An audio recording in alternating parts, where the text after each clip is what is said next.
Really excited to have you here. Turning to Coach Ham, it's easy to be grateful when you find a candidate that you feel is the ideal fit for what the franchise is looking for. And that's what Coach Ham represents to us.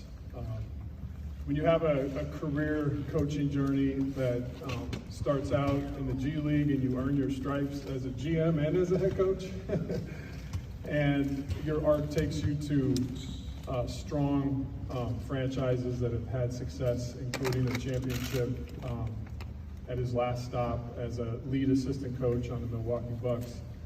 You have a certain DNA and fabric and strength of character, and it came through so powerfully to everybody in the coaches committee when we did our interviews, and we were able to land on Coach Ham as our unanimous choice to recommend to our owner, Jean Buss, for her approval.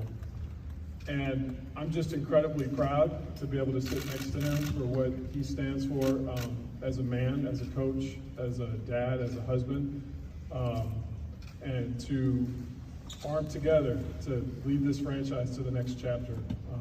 This is a historic day for us, and just couldn't be more excited as a general manager to introduce Darvin Ham as the new Lakers head coach.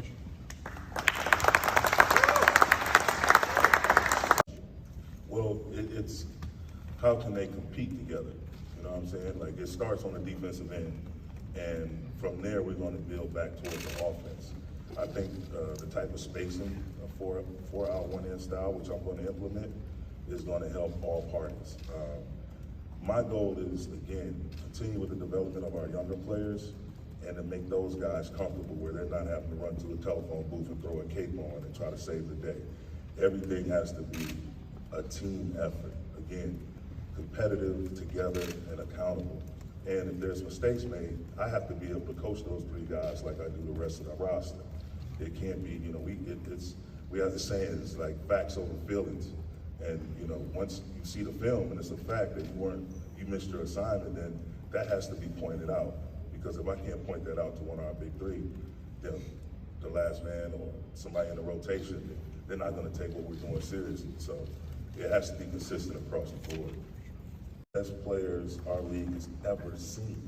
And there's still a ton left in that tank. I don't know why people tend to try to write him off.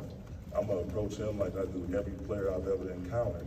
We're going to talk about our running habits with the ball, without the ball, and again, the team, the rhythm of the team, and trying to establish a rhythm with LeBron, Russ, AD, and again, share the load, defensively and offensively.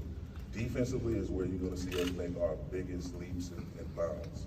We have to commit to the defensive side of the ball, or we don't have a chance to do anything. The offense won't even matter if we don't get stops.